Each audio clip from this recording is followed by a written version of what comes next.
Hey guys, welcome back to another episode of A Beautiful Rodeo. Episode 3. Welcome back, you guys. We got a special guest today, but before we get to our special guest, I want to give a shout out to our sponsors, Impulse MKE in Oak Creek, Wisconsin. If you need any camera gear, hit up Travis and Shane. Tell them Lash Cowboy sent you. Use coupon code Cowboy23. Cowboy23, and then you'll save some money off. If you need any camera gear, lighting, whatever it is, those are your guys to hit up. Now we have our special guest, Barber Smalls, from LA to Wisconsin, Milwaukee, Wisconsin. Mm-hmm. What's up, bro? So it's finally time to get you on the show. I know we've been trying to get this going. So tell us a little bit about yourself, Smalls. Yeah, well, my name is Barber Smalls. I grew up in Southern California. I've been cutting hair for a little over 10 years now, and I just moved out to Milwaukee from California last July.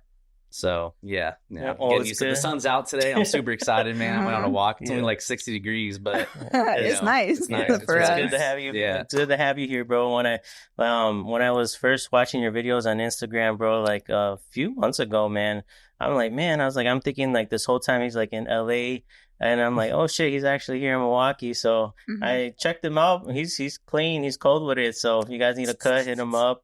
But it's good to have you here. So how's the transition? How's it been going since moving here? It's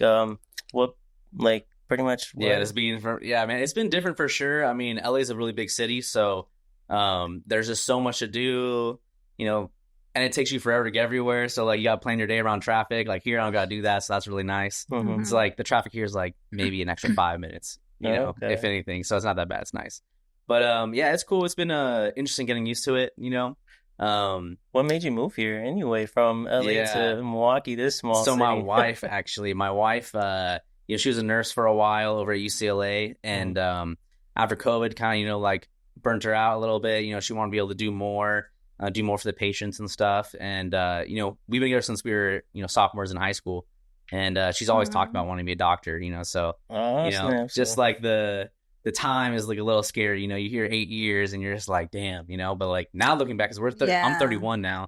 So like if we would have done it earlier, I would have been like done at this point. So maybe we should have done it earlier. But, all God's timing, so how did you feel when she was like, yeah, I want to be a doctor? You were like, fuck, like that's that's a long time in school, huh? But all I hear is like the money, how much it costs, to like go to school and like everything. But I wasn't too worried just because I was like, in my head, I thought she was for sure staying at UCLA. She's worked there for like almost 7 years. And I was like, yeah, that's your homie, right? Like there's some sort of homie hookup things, going on. Yeah. But nah, there's not.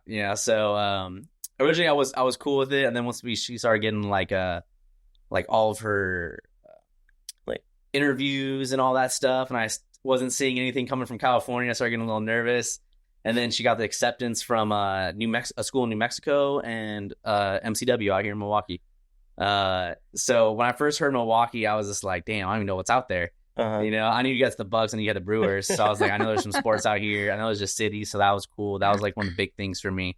So I just need to be by a city with like my work. I like cities, the type of haircuts I like to do. Sometimes a city, kind of brings more of those kind of like unique styles in. What made you choose Milwaukee than New Mexico over New Mexico? New Mexico's cool. Like I've been to Albuquerque a bunch. And, Albuquerque's dope. I love like the street art scene there. They have a good lowrider scene too, but it was not in Albuquerque. It was like down south. I want to say it was Las Cruces, I think. That's how you say it, right? Yeah. I think something like that. Somewhere around there. But it's right by El Paso. And I was like, that was my only thing. Like, nothing against Texas. I'm sorry, I love y'all. But every single time I'm out there, I get in trouble for something. And so I just told her, I don't care where you apply, just know we're in Texas. I'm not living in Texas. Yeah. And then everyone that goes to that school, most of them just live in El Paso because it's only like 45 minutes away and it's a bigger city. So there's like more to do. Right. So I was like, damn, there's Texas, so there's that. And then over here, we had her cousin, Steve, who's already at M2 now. And he was hyping it up. He was telling us all about it. He's actually one of the main reasons we applied out here. Because then when Jen started looking into all the stuff they offer, she wants to help out in the Latino community. And they do a lot of stuff for that out here. So that caught her eye. And then also that we had some family here, it made it a little bit an easier transition. Because I know my sister-in-law, her sister, moved to New Mexico, and she loved it, like Albuquerque. She fell in love with it, but like now it's like there's not really much. It's like Milwaukee, but more in a desert, so there's not much to do, I guess. Like they don't have no sports team, so you only crazy. You only rely on maybe wait, no, they don't have a hockey team. Yeah, no, you're right. No, like they only rely on college and like high school or something. Yeah, like exactly. That. Yeah. So the only thing I knew about New Mexico too was like Breaking Bad. So I was like she talks about watching Breaking Bad like right before this all happened. I was like, man, I don't know if I want to live here, man. Like, and Stranger it's getting pretty crazy over here. They had some Stranger Thing scenes they did over there too. Oh, okay, yeah. So I guess Netflix is big out there from what we heard or something. I think they do a lot of filming out there. Yeah. So. But yeah, like welcome to Milwaukee, man. Thank you. I know like this. I mean, summertime it's really nice, bro. Like summertime is beautiful. Yeah, but like winter, fucking like 3 or 4 months, it's brutal, man. Yeah. But, I mean, like you'll get used to it over time, but eventually, like we were tired of snow and all that shit. So, how's the barber scene out here for you compared to LA? Like, how's it treating you? Yeah, it's been great, man. I mean, I'm at the barbershop, NKG Barbershop over in West Allis on 88th and Greenfield. And TCS, she's the owner of that shop. Super cool. She's created a really cool team, a really great atmosphere. Yeah. And right away from moving out here, they made me feel welcome. Like even when I did my first interview, everyone was, really friendly and cool. I like the vibes that they had in the shop. Yeah. Just because I kind of wanted to be able to cater to everybody, so I wanted to pick a shop where the environment was like open to having every type of person in there. Yeah. So that was like a really big deal for me. And then when I was looking up reviews and stuff on Google, their shop stood out to me. So yeah, but I'm over there right now. It's been great. The barbers are sick. There are some talented barbers in there. It's definitely different because I was used to my own studio. Yeah. So it was just me and my own vibes, playing Ink Master in the back, listening to West Coast music. And like, I was just going to ask that too. Like, you had your own studio. Like, was it like, how long did you have your studio for? Almost 3 years. 3 years? Yeah. I was in it. I had my own for 2, and then I was sharing a studio for like a year, a little bit under a year. Oh, so before you came here, you were in your studio all by yourself. Yeah. So how was that transition to come from working in a big old city? Yeah. Like all by yourself and then coming into a barbershop? Yeah, it was, I thought it was going to be interesting because, you have like a lot of, everyone has a different personalities, so you kind of have to, be careful with like, I don't know, like, you just got to be careful. Everybody's different. Sometimes people aren't morning people. And, like, so I know with one of my homies not to bother him in the morning, not to crack jokes in the morning. Yeah. Some of us are morning people, and it's cool. I like to be there early. It's kind of just like figuring out, everybody in the shop and our own vibes and everything like that. But honestly, I really miss it because I miss the camaraderie of a barbershop. And I got a window. There's a big window in the front. My studio did not have a big window, so I would like go in when the sun was like just coming up, and I'd be getting out of the barbershop when the sun was like just going down. So I missed a lot of the day, and that randomly kind of sucked. I didn't realize how much I was gonna miss the sun, like just seeing it and stuff. But the shop is great. Yeah. Was it a big culture shock when you got here compared to LA? Like how everyone is here. This is gonna sound weird, but I came here in summertime, so one of the biggest things that was that stood out to me is y'all don't wear high socks. Like I don't know what the deal is. You got the high socks. She represented right here, but we got like the sock check in LA, so it's like when you're not wearing like when I see little socks, it just reminds me of like my sister's socks, So like I was like my homie's wearing shorts and those socks. Now he was making fun of me for wearing long socks, and I'm trying to clown him for wearing short socks. So that was one thing that was weird. Also, you guys don't dap up the same. Like we like embrace, and like getting like a little half hug when we dap. And then this here, it's just like most of my clients are just like, brother, right? Or just like very just like just like this, like or just like the little pound. So it was weird. Sometimes I'll be like going in for like the half hug, and people are just like, what's going on right now? I'm like, you don't do this here. So I learned that. My clients learn now. So now I just hit them like the wiggity wiggity. Or, if they're cool, then, we'll do the full dap. But, that was weird, bro. Is it true that we have a accent? No, I mean, not really. I feel like. I wouldn't say me, but like most people here. Most people here. I do hear it a little bit. But someone told me I had a Cali accent I was like, thought about that for a while, but then later on I found out he was joking with me. No, I find like people from here, we talk like almost like if our noses, yeah. So we're like, oh, Wisconsin. Okay, I guess I hear it. Yeah. And then like I have some family over there in California, and when they say Wisconsin, they're like Wisconsin. Yeah, we say Wisconsin. When I was on the phone, T-Pain, baby. When I was on the phone with you you were on speaker. She's like, "Holy shit!" Like, yeah, he sounds like he's from Cali. Yeah, someone told me that. I was like, dude, I don't know what we sound like. I mean, you say you guys speak. I feel you guys speak like very like clean, very proper. Yeah. That's how that's how Aiden is starting to talk now. But like, that's what people say. Like, yeah, like you guys are, even in Texas, when I go visit family and I'm over there, like usually every once a month, I try to go over there. And they're like, yeah, like you guys sound like, what the fuck? Like over there, like they used to have that southern accent. So it's like, fixing to do this and this and this. Y'all this, y'all that. Yeah, y'all. There's another spot that's close by. It's not in Wisconsin, but another state that's close by, and they speak different than Chicago. No, Indiana, Chicago. I think it's in Minnesota. Yeah. That's it. Yeah. That's it for sure. No offense, Minnesota.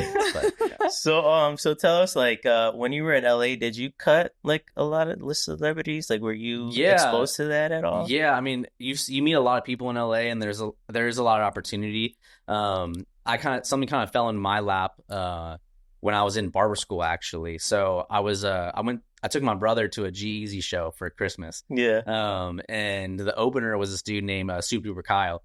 And he's big to me. He's super big to me. He had the song I Spy that went crazy in 2016 with Lil Yachty. And then damn. Yeah, those were the days. Yeah, dude, that song just made 1 billion streams.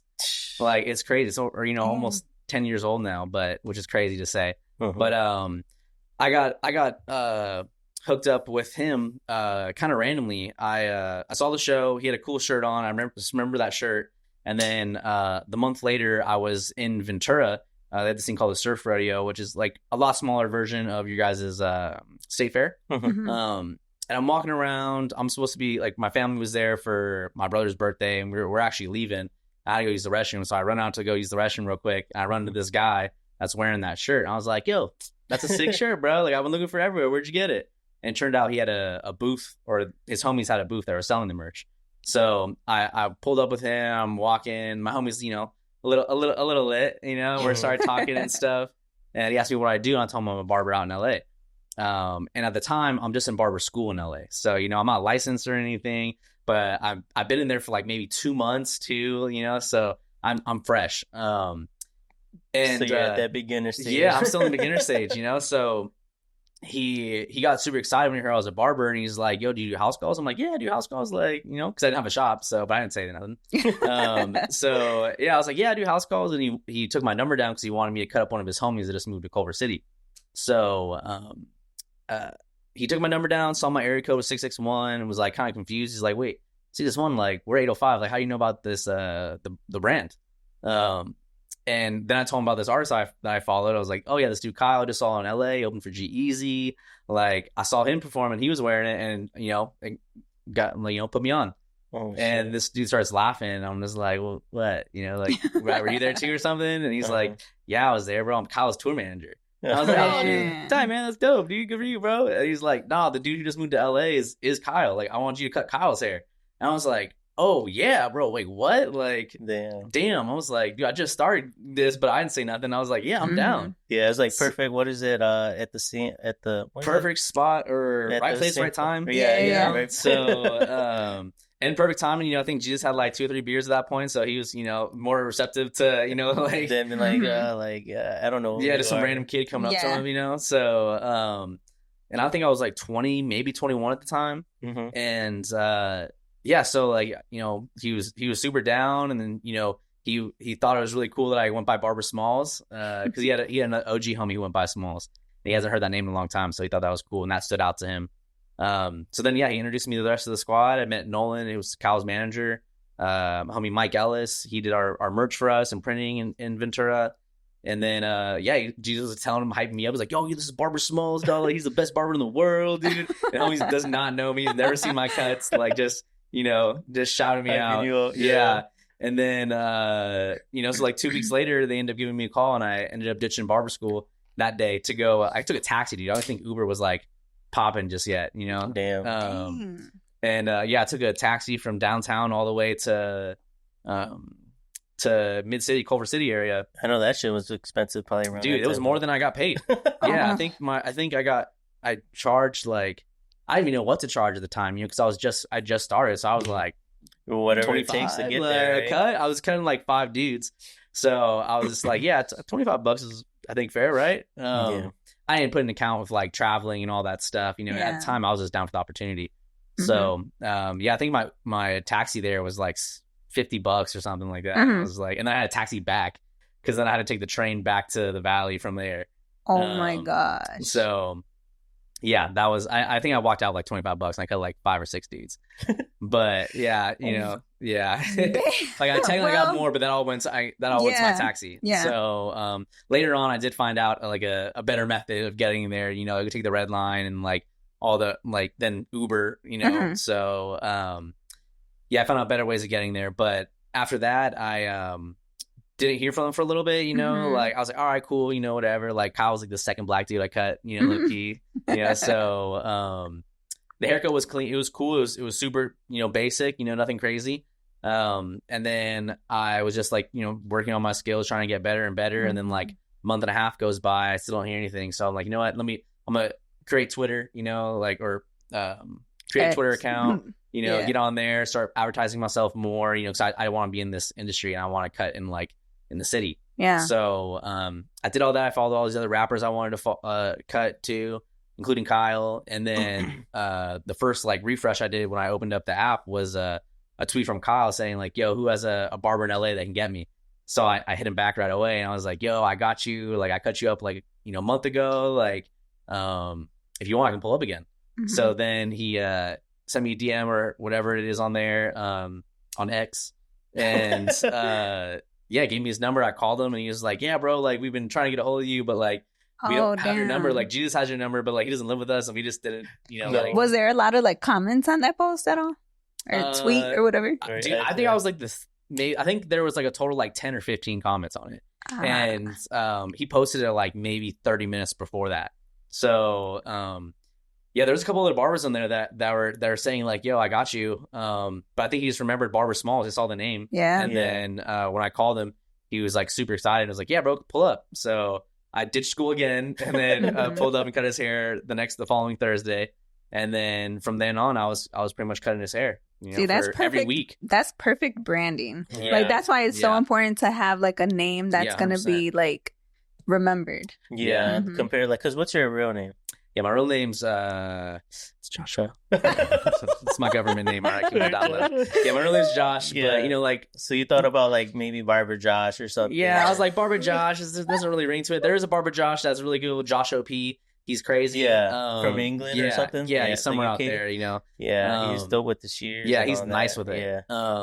But I was just like, I know so many Joshes, and it's like kind of a forgettable name. Yeah. So I actually didn't like Smalls. When I was a kid, the OG homies gave me that name just because I was like the younger homie in my neighborhood. And I was always just like making younger homie mistakes. So they would just call me Smalls, say you're killing me, Smalls, and I hated it.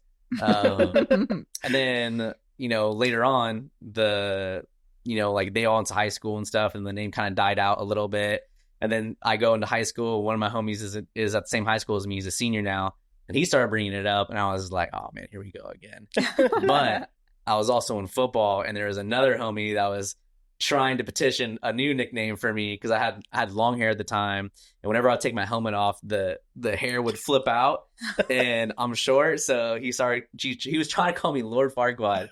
And I was like, hell no, bro. I'm not running that. I'm Smalls. You can call me Smalls, bro. So then Smalls just stuck from there. So you stuck with it and just embraced it.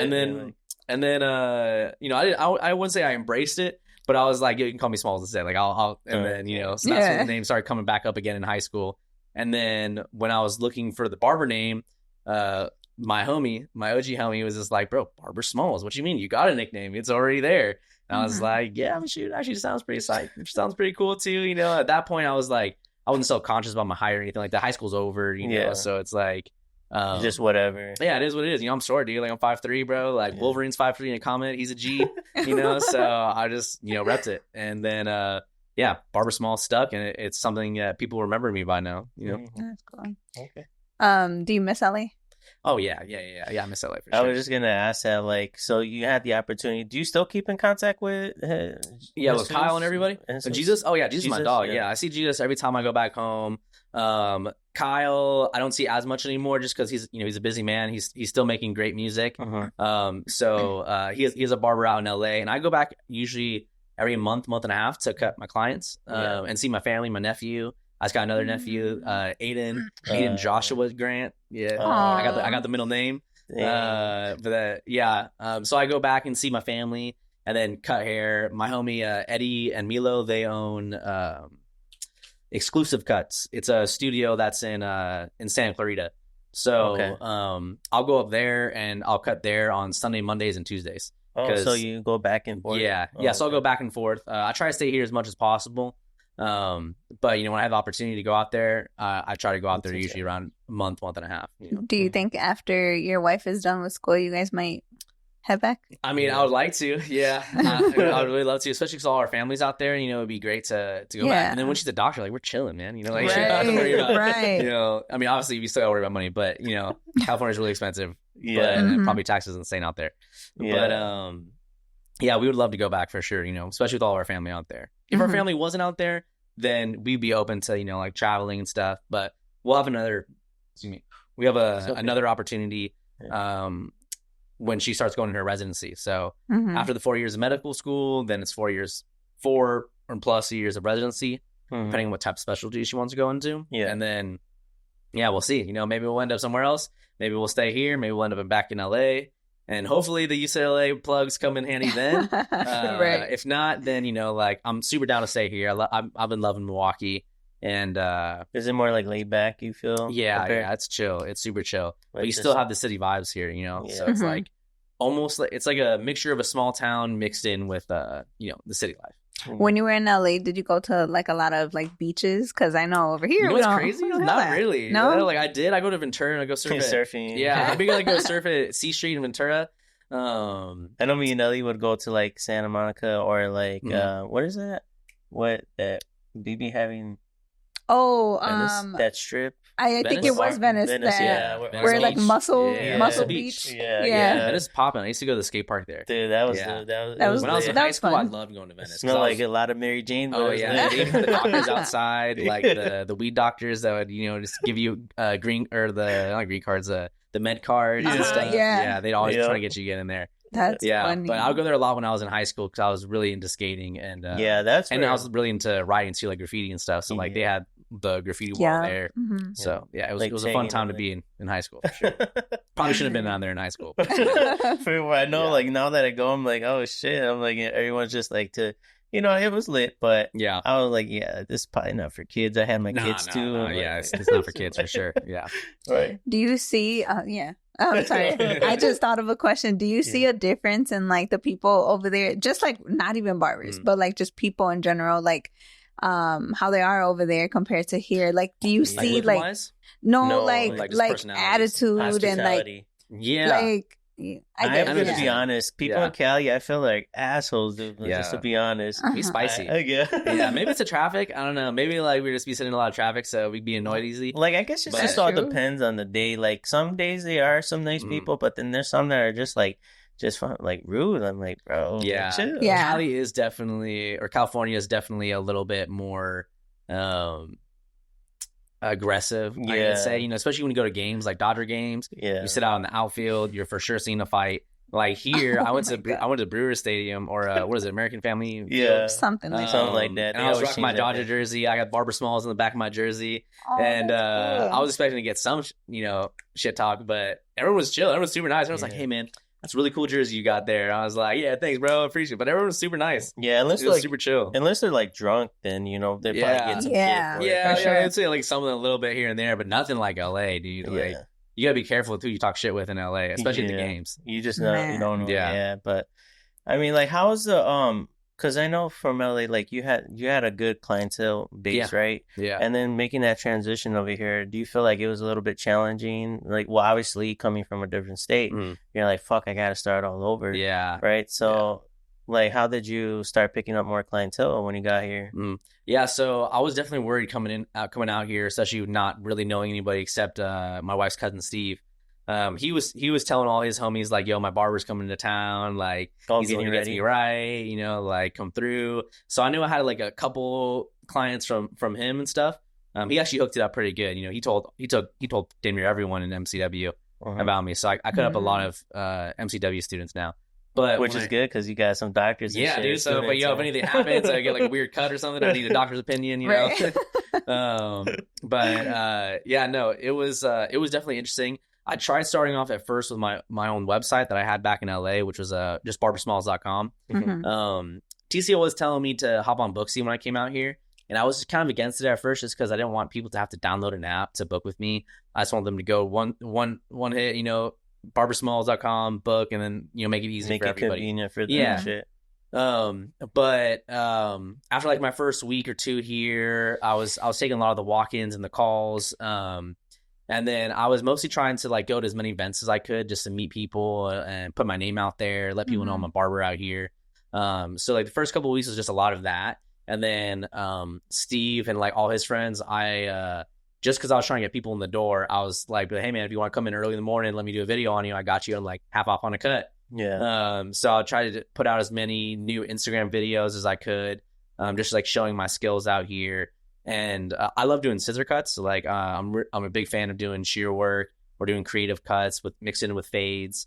So eventually I started pushing those type of cuts down. Now that I'm more busy, I post a lot of my shear work, a lot of like mullets, brush backs, you know, the crops and the low taper fades. Yeah. You guys got a lot of low taper fades here. Yeah. That's like the most popular haircut I get out here for sure. I was just going to say, because, you know, here a lot of people know how to do fades. Yeah. It's just like, it's like every barber, but what not a lot of barbers know out here is the shear work. Yeah. And I feel like my barber Jay that actually worked over there. He worked with TCO for a while and opened up his own.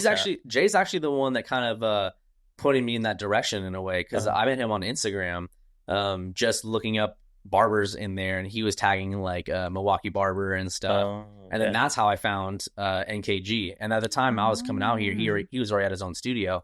And I almost thought about going to a studio at first, but you know, he had good things to say about TCO and the shop there. And then when I went into the interview there, it was just like, it was smooth transition. Yeah, it seemed right. Yeah. Yeah. So yeah, because I mean, obviously you're gonna come to a new city and you need clientele. Yeah. So you need to like, fuck, I need to get clientele back up again, you know, in a new city, because there's times where me and Ellie were wanting to move to Texas, which, you know, we still have our mind on it, but it's a big transition because we have our kids. Shit, my phone. Sorry, guys. We have our kids, but and my daughter's in high school. And then my son has some a good team at school to, you know, I'm just like, I don't want to take them away from it until they're ready. Like, hey, you know what? Let's just go this year. Yeah. If my daughter gives us the okay, because she's like maybe like 2 years or something like that with high school. So, I mean, like whenever she's ready to go, we're out. Like, we'll still keep the business because we go over there for trainings and learning, like teaching people. But like, from like, you know, starting a new like city, it takes time to build that. Yeah, it's not overnight for sure, you know. So I think like if I have any advice for like new people starting in new cities, is just stay consistent. Be as consistent as you can, whether that be posting videos on Instagram, even just showing up at the shop. You got to be at the shop, you know, especially if you're in a new city, you don't know anybody. Just them seeing your face, greeting them when they come in the door. If you're in a barbershop setting, and then if you want to go into your studio, it's definitely possible. As long as you know, focus on, you know, putting out content and letting people know that you're out here and going to events. I think it's definitely possible even to go into a studio. So do you think if someone's coming from a different city and moving to a new state, do you think their best bet is probably to like go into like a barbershop or like already an established place rather than going to their own studio? I think it depends on the type of barber. For me personally, I just wanted to play it safe, I think. So I'm not saying that's the safest spot, because, you know, you never know if the barbershops, it could be, you know, slow the shop and they can be busy as barbers there. But they could have no foot traffic or something like that. Right. But like the Google reviews were great on NKG Barbershop. So for me, I just wanted to play it safe, especially because I'm making the majority of the money out here because my wife's in school. She's not working at all. You know, obviously you get, government, FAFSA and all that stuff. Yeah. But I just want to, play a little bit more safe and then get my feet wet, when I'm first coming out here. I think being in the barbershop is a good idea. People, especially in a place that's already established, like you don't have to worry about bringing it in. I mean, you still got to worry about bringing in clientele, but it does make it a little bit easier, and just people to see in your face and, just and that's a big one. Having a location where people are familiar with, that they can look up and be like, oh, this is a real spot. I can see the reviews. And with me going into a new studio, you get the reviews, but it builds up over time. Right. You don't want to go into like a barbershop. Let's just say, what do they call it? The shitty barbers. I know, the hood barbershops where it's like some of them, like, don't get me wrong, like, I'm not going to shit on all of them, but like, there's some that are just like rude or like, if a mom walks in or something, they're just like, or so their language and they smell like weed or like they're drunk, because I've been to barbershops like that. Yeah, I've been there too. I've definitely been in a shop where I got cut by the homie who was a little lit. Yeah, so it's like you want to make it a family, environment. Like, you want to be in that environment because you're gonna cut kids, older people, and just a whole mix of everyone. Yeah, depending on I know some barbers specifically want to cut certain types of hair, certain styles, certain people, and there's definitely those shops for that too. But I think for me personally, I wanted to be able to cut everybody. So for me, I think more like the hood shops wasn't my vibe. I worked in K-Town for a while, in Koreatown in LA, and near downtown, and that's why I was active. So I definitely saw a difference in the type of clients we were getting, which I'm cool with everybody. I can cut anybody, I can talk to anybody. I've been around a lot of different types of people, so it didn't bother me. But I know if I was ever brought in, the younger homie or like a cousin or mom came in with her son and the homie smoking in the back and has the door open and is just coming back into the shop. I know that's not the, most ideal environment for them that they want to be in. So I just wanted to be in a cool spot. But I looked around and there's a lot of shops out here. There's a lot of shops. So, so how long have you been here already for about in Milwaukee? About a year? Coming up on a year. In July, technically July will be a year. I started working the last week of June at NKG. Okay. We moved here the last week and then within 2 days I started working there. Okay. Just because, 4th of July was right around the corner. I want to get some people, see as many people as I could. Yeah. Get the walk-ins, especially the people who couldn't get an appointment and stuff. So I was gonna say because do you feel you're close to a year? Do you feel like the barber industry out here?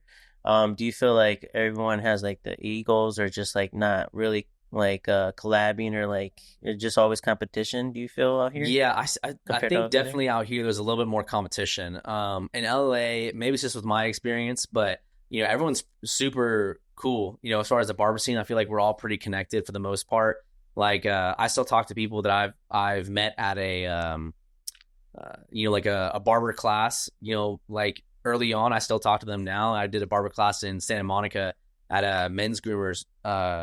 And OG Kev was doing a class and I met the homie Sage and I still talk to Sage.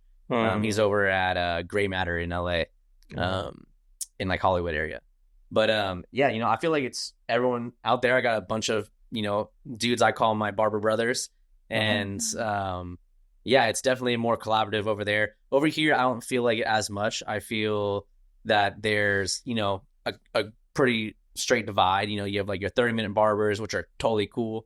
It takes skill to be able to cut someone in 30 minutes and make sure the fade's crispy and make sure that the work on top is good. Yeah. And there's people who don't want to sit in the chair for more than 30 minutes. Yeah. I like doing a little bit more of an experience, so I do 40, 45 minutes. I can do the 30-minute cuts too, especially when I'm in a pinch. If someone comes in late, then I have that extra wiggle room. You have the 30 minutes. You have people who are kind of focusing on content and putting out videos. Then you have the hour barbers who are doing an hour service every time.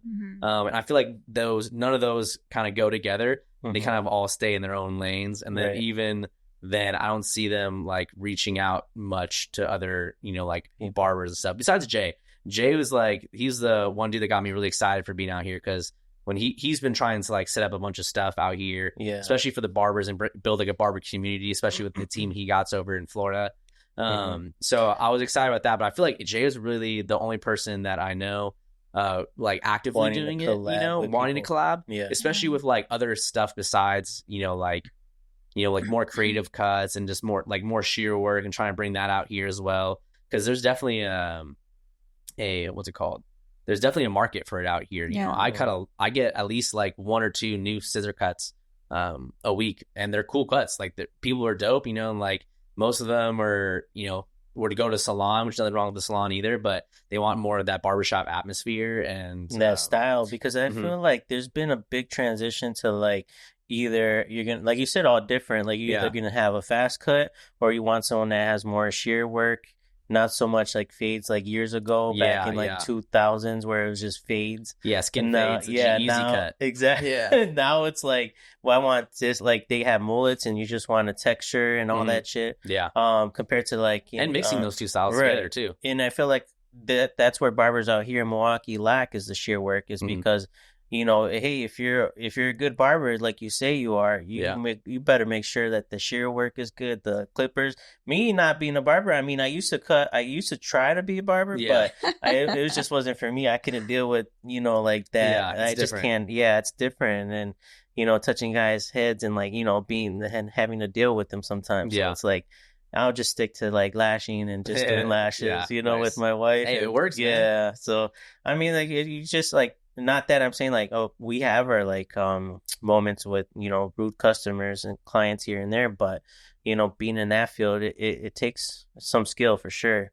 And doing that shit, like, man, and standing for hours, you know, and you guys, I give you guys props for it, because wear comfortable shoes. I don't. I'd be wearing chucks and shit, like, so. And I just thought like, all right, well, I can learn the clippers, but now I would get people that want shear work, and like all these styles, and I feel like you, Jay, and like you know, I think Ticia and a few other people are picking up on Gio too at the barbershop, the homie Victor, Vic, Vic. So I would say like more of your crew over there is like, they're definitely starting a lot. I would say the first people that I recognized out here doing it were, and I'm sure I'm missing people, but TC Cuts was a big dude I was seeing doing a lot of shear work, and he's like crazy consistent on posting. This was on TikTok and Instagram damn near every day, posting content. So that's really cool. I want to try to be on that same level and get that.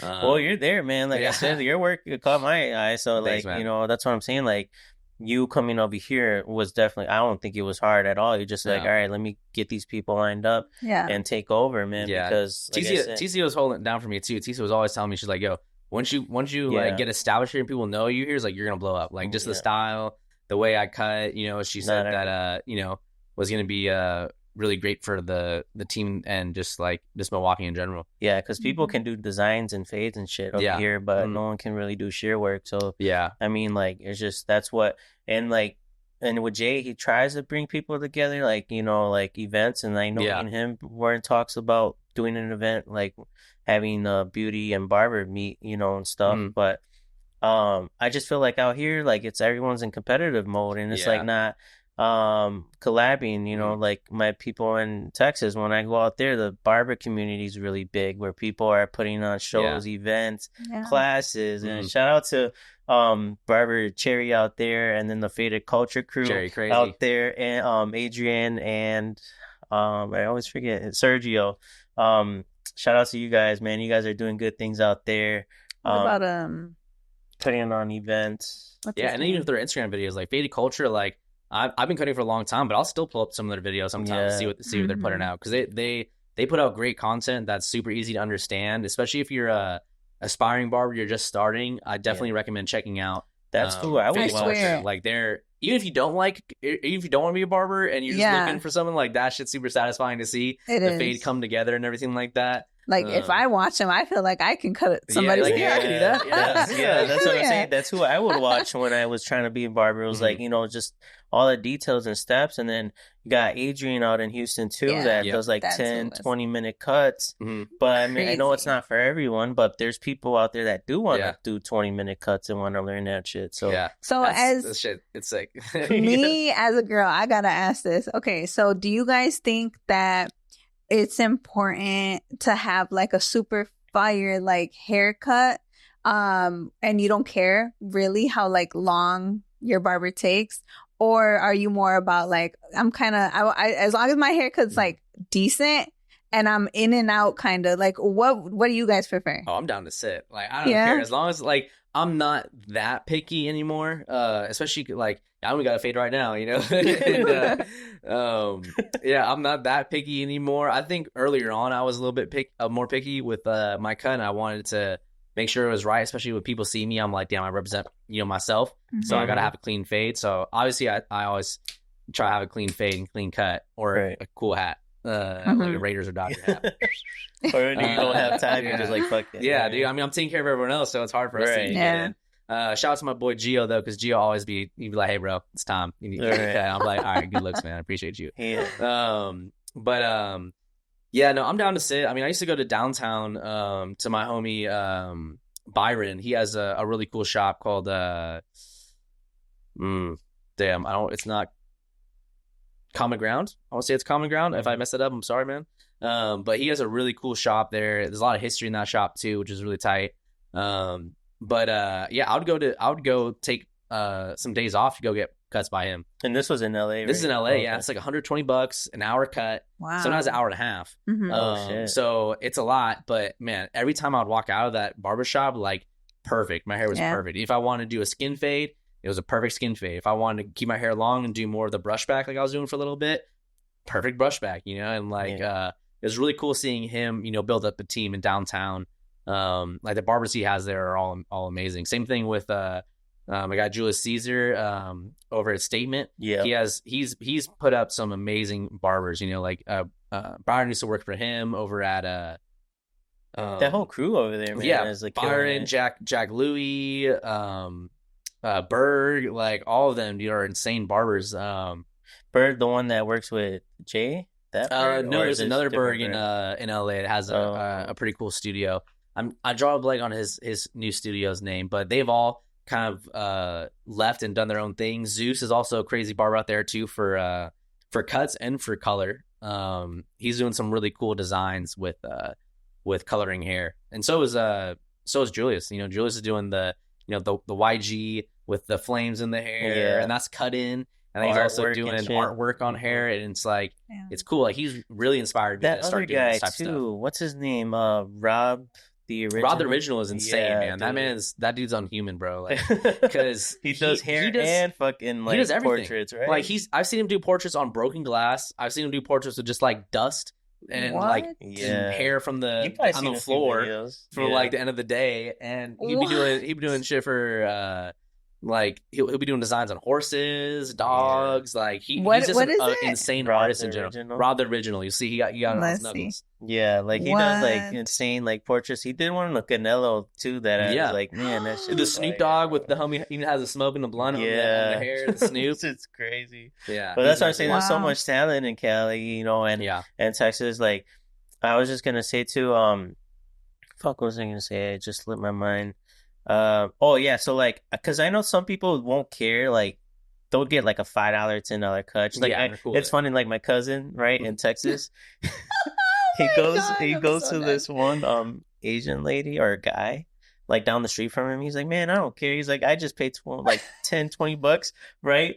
But I'm like, bro, he's like, bro, check this out. Do I have a line in the back? Bro, I wish I could pull up that picture. Yes, I swear, bro. It's a straight blunt cut. He's like, man, she fucked me up. He's like, but like, she was like, oh, it's okay, like go. And he's like, no, like it's not even faded. It's like a line right here, bro. Oh my so God. I'm like, so he's like one that doesn't like mind paying whatever. Like I just paid $20. Like he wants to get in and out. And but there's people to get it fixed. Right? Yeah. So now that teaches you a lesson, kind of like, well, you get what you pay for, but yeah, for sure. Then like it's like people do care. Like for me, for example, like I care, like I don't mind sitting there, but if you're someone that just sits there and like chats and shit, like my old barber years ago, where like he like never showed up one time, and then another time where it's like he's sitting there like he'll stop the clippers and on his phone, and I'm like, bro, I gotta go. I'm on a time or talking with too. other barbers. Like, if you're in a barbershop, definitely try to. I mean, sometimes you have clients who come in the door and they just want to sit and get their hair cut and they don't want to talk. That's cool. But try to start a conversation with your client if you can. Yeah, if they're open to it. Like I have some guys that I thought were really quiet, but then eventually I got them talking, and now like it's cool. But no, I know what you mean. Especially when barbers be like, we be chatting sometimes up with each other. It's like, I was like, bro, I just gotta go. Like, I don't mind, like, as long as you can get me out of here within that time. But like now, if you're like pushing, I'm seeing the time. It's like, fuck if I do today, like, bro. Like my barber used to do that shit. So I'm like, man, like I got enough. And then that's when I found Jay. He was like professional. Like I've been with him, I think, since he was a beginner. So I mean, like when he was a beginner, I had trust, and I was like, all right, all his everything was good. And then even when I tried you out, bro, like you were professional, welcoming, and all that shit. Your cut was clean, but sometimes like our schedules won't align, so it's like that's tough. Yeah, so it gets tough like that. But I mean, I respect people that take this shit serious. Yeah. I think that's super important too, especially for new barbers when you're going into a new shop. I think it's important to always be there. Even if you only have one client for that day, do not cancel that one client and come in another day and push them back. That will eventually. You'll lose clients that way. So yeah, definitely don't do that, bro. So like, back into this industry over here, like I just wish people were, even in our field too. Like, I feel like everyone just like is trying to like compete or somehow like there's people that act like they won't know us and just like we'll try to get things together like events, but then it's just like always that tension and that battle of like, oh, who's better, and we don't fucking. There's a lot of people in this state that we can there's a lot of lashes eat. Out there. We can a lot eat. of haircuts, and it's the same thing with barbers, like. But I just feel like there was be more because even like Chicago, people will go over there to do events, and collab and shit. Sometimes it could be a little tension there too with competition, but like here, I feel like they even collab a little bit more than us, out here. I'm still haven't been out here, for too long yet. Yeah, but I already see him a lot in Chicago, especially like Lunar Fades. Yeah, he's been doing a lot for the barber community lately, and then headquarters is also heading in Chicago, and they be doing a lot of classes. Their last close class with Lunar Fades sold out in like 15 minutes. So, it's really cool to see what they're doing over there too, but it would be dope to see that, like if we get that over here in Milwaukee. Yeah. I know we were talking about Jay earlier doing that type of stuff too. So it'd be cool to see that. Yeah. So what do you think, like, what's a good like price? I want to talk about that a little bit, like price range, right? Like, what do you think is a good, because I've been seeing a lot of debate about this about house calls and shit. What you should be charging. What do you think is a good amount to charge for house calls? So house calls are tough because you got to put in the time, to drive out there, to drive back, to set up clippers, take them down, all that stuff. There's a lot of other stuff that go into account with the house call besides just cutting the hair, even if it's an easy haircut. So for me, when I was earlier on in my career, like when I was in barber school, cutting up Kyle and all of them, I wasn't going too crazy on the house calls and stuff. And when you're learning, you want to take the opportunities to get those clients in, but don't let people take advantage of you and, keep, pressuring you and pushing you to come to house calls, especially when you start getting busier. They just got to respect the fact that, you be getting busy, and then we don't have the time, as much, to be leaving the shop and going to do that. So when I was in LA, I was hooking up some of the homies. Like Kyle has been with me since day one, so I was obviously hooking him up, and the same thing with my homie Barlos. Barlos is like the homie out there. He'd be plugging me. He'd be like, he's like the plug for everything, So if I ever need to hook up anywhere, like he'd be hooking it up. But what was it? Everyone else, I was pretty much charging $250 just because of time going there, coming back, leaving my shop, and with what I was charging back in LA, I could do the same amount of haircuts in the same amount of time if I'm leaving, especially with traffic. So here, I don't offer the house calls out here, just because I've been trying to focus my time in the shop and do that. But if you're like in LA, LA, dude, you're charging at least $250, and that's $250? That's a fair number because like if this most shops are like $50 to $75 in LA, some even $100. And you know, like with traffic, like you're looking at least 2 hours just commuting and like setting up, dealing with all that and shit, dealing with everything, you know, like Mm-hmm. so. Yeah, that's a lot of your time, and you could be cutting clients in that time. So if you want to be a house call barber, that's cool. I just recommend, you know, charging that price point for it. Don't charge too low, because then people get used to that and they want to stay at that level. You know, I mean, obviously I take care of my OGs and my day ones. You know, the real day ones that are there from the very, very beginning. Yeah.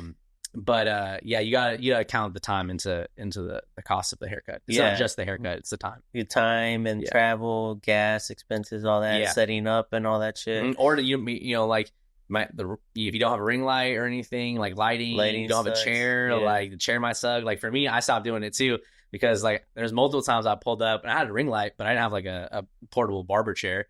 So there'd be times I'd be like going to cut somebody, they're sitting on like a stool bench, and I'm just like, you know, cut it up here, and it's like it's not tight. Yeah, because there was a video that's been going around of what's the rapper Little TJ, where the guy did a house call, and I guess this guy was like, I guess he got paid for the cut, but then Little TJ's manager called him back upstairs to give him his $5 back. Yeah, I think the haircut was like $95. Yeah, and then he gave him $100. And then he like packed up and left, and then they texted him like, "Hey, bro, where's my change?" Yeah, and it's like, do you think tipping is like, what is that word I'm looking for? You think tipping is expected? Like, do you expect tipping, or do you feel like it's not? Like you're just like, it's fine. Yeah, I think most barbers expect a tip. Me personally, I'm not as hurt when it happens. I mean, it does suck. But, you know, like, it's extra, you know, it's not mandatory in the service. It's not like the restaurant. Even at the restaurant, it's not mandatory. Mm-hmm. You know, I had clients that were, like, traveling from, like, out of the country and stuff when I was working over at Frank's Chop Shop in, right off of Melrose. So I would have clients there that wouldn't tip, and I would understand, you know, especially when they're coming from overseas, because it's not as common over there. Mm-hmm. But out here, you know, if you're in the barbershop, and you're getting your haircut, I definitely recommend you tipping your barber. As long as your barber's doing a good job and taking care of you, you know, that helps us out a lot. We do have to pay for a lot of stuff, you know, with like our own product and everything else that's going up in the world. Gloves, if you wear gloves. I don't, can't cover my tats. But, yeah, like gloves and just all supplies, you know, and that's what some people don't understand. And, you know, in the beauty industry too, where it's like supplies, and they're like, people that don't do services think like it product is cheap, but it really isn't when it adds up overhead and all that shit. Yeah, clippers are super expensive now. Products is expensive now. Like everything's gone up. It's just mainly for your like time and stuff. Right? In a month, how much do you think you spend on like just supplies? Like just a ballpark, I would say. Ballpark, I would say at least like 400. I would say at least, you know, just picking up product. That's probably maybe on the lower end, but yeah, I use a lot of products. I sell products too at the shop. And then like my clippers, you know, maintenance on clippers, and those break. My shears are really expensive. I get my shears through Hanzo. Shears is expensive as fuck. Dude, I think how much where are yours? Okay, so how much do you think a pair of shears are? Just like a regular I know pair of they're shears. expensive. Okay, yeah. Those are always fun, like asking your clients like, how much you think shears they are probably like no, like some good ones I've heard like 1,000 something. Easy. Yeah. Or like 3,000 for some shears I've heard. Especially like Mizutani. Mizutani has some crazy shears for like, and they're up there in that price range, and they're worth it for sure too. Mm-hmm. I personally like Hanzo just because, you know, the convenience of them coming to the shop. They are expensive, but like I've never had a problem with them. Like they're great. They're great shears. If you need them sharpened, they'll pull up to your shop. They'll take you. They'll give you loaners. Oh, dang. And you have a pretty much lifetime warranty with them as long as you continue to get your shears sharpened with their service. Because that's just how they keep you coming to them. What's a good price like point for barbers for like haircuts? Yeah, I would say $40 is fair. You think so? You know, if you, at least as of your experience, you know, and you're not jacking up people, you know, like $40 is where I see a lot of the haircuts at right now. 35 too, you know, like if you're in like a different area or if you're just learning, I think that's fair. But yeah, I see haircuts going from like 40 to 50, even $50. What do you charge? I charge 40 just for regular haircuts, and then 50 for shear cuts because they just take more time, and it's a skill that not every barber has. So, you know, just with the time that I put into to learn those skills, I charge a little bit more. And then haircut and beard is like same thing. It's $50. How do you feel when people are like, oh, like 50, like 40 to $50 is I see that a lot, and that's I think there's that's this one kid that pulled it to our shop, and he like said that his friends cut his hair when he was drunk, and he had like he tried to make a bald line like all the way up, like way past the temple, and didn't ask how much it was. Like he just came in like, and he had he had a little bit of swag, so I was just like, all right, I don't need to tell this kid how much the haircut is, you know. And I fixed the cut for him. I gave him actually a really nice haircut. We gave him a nice high taper, and it blended out nicely in his cut. And then when I told him it was $40, he was like, $40? He's like, bro, I did half the haircut for you. And I was like, bro, what do you mean? Like, dude, if anything, it's harder to fade this line out. This shit's like all the way up here, damn near your hairline. Yeah. And you know, like it is what it is. Like, I'm not gonna cut that fool again if he comes in. And by the way, it wasn't his homies who messed it up. He cut it when he was drunk. His friends came in. I'm like, which one of y'all did it? He's like, man, he did it. He picked up the clippers himself when he was drunk. So, you know, that was, you know, whatever. But yeah, some people just don't understand, you know, especially if they haven't had a really good haircut, you know. They don't know, but I think $40 is fair. Everything's gone up, you know. What about What about in LA? How much were you charging over there? The same? For average cut, I was charging 50, like regular cut, and then 75 for sheer cuts. Yeah. Okay. So it's not that much off. Yeah. For like as far as price was, it's like really a $10 difference for regular haircuts. Mm-hmm. But I'm pushing more scissor cuts. So, do you think environment does matter when it comes to charging your prices for haircuts? I think it can. If you're in like a not professional environment, as far as a barbershop, I think it's really hard to charge a higher price point. But you know, I've seen people. There's people that definitely do it. Like South Bay Chris, he's a really big barber, and he was cutting his garage forever, charging $150, and I think he's even at $200 now. He's also in South Bay, you know, he's in California, but yeah, I mean, it can, but there are still people that will come out there, and he's like on top of it with his content and posting videos and pushing them out to all platforms. As long as you show the work. As long as you show the work and you have the skills, some people don't care. You know, they'll just pull it to where you're at. And in his situation, it's easy too, because he doesn't have to worry about anyone else in his shop. Like, it's in his, you know, now he has his own studio, but for the longest, that was just like a little drape was put up in the garage, and you could still see, like, you know, like the hooks or like the little bolts for the garage door. Yeah. But, you know, he was still doing it. He was doing his thing. So that's what I guess, you know, you can charge whatever, like it. So it does matter, like you charge what your worth is and stuff, and so you're going to find your crew, your people, right? Yeah. And if they don't want to go to you, then there's other people that may charge less, sure. Right? So, I mean, because there's people out there that'll be like, yeah, I can do this shit myself and learn how to cut at home. Well, it's not going to be the same quality when you do it in the shop, right? So that's on a daily, how many clients do you usually cut? At least 10. Yeah, I'd say at least 10 cuts a day. Cons are, you know, especially like Tuesdays, I cut more towards 15. Do you think being a barber will make you successful? Like, I guess, like, as a career? Like, oh, yeah, for sure. Yeah, I know people that, like, I have homies back home, like, Eddie's definitely taking care of all his family just off of cutting hair, you know? And he's charging, I want to say 45 now. And his haircuts are 30 minutes, but his haircuts are nice. Like, they're super nice. Cuts and yeah, great cuts. Because I was just going to say, like, what do you say to people that feel like they can't move up in being a barber? Yeah, I would say, you know, like, if there's something you want to change, you know, you have the opportunity to change it, you know. So if you want to start charging more, or you want to start doing you know, cuts that cost more money, invest in your craft, you know, do classes, take the opportunity to learn from other barbers wherever you can, whether that be a class online or in-person class. I learn really well in person, so the investing in those classes are great. Jack Louie does some great classes. He also has an online academy. Prax, who else is there? Glassbox Education, Hair in Motion. Man, I always mess up this dude's name. I think it's Andrea Almaghetti.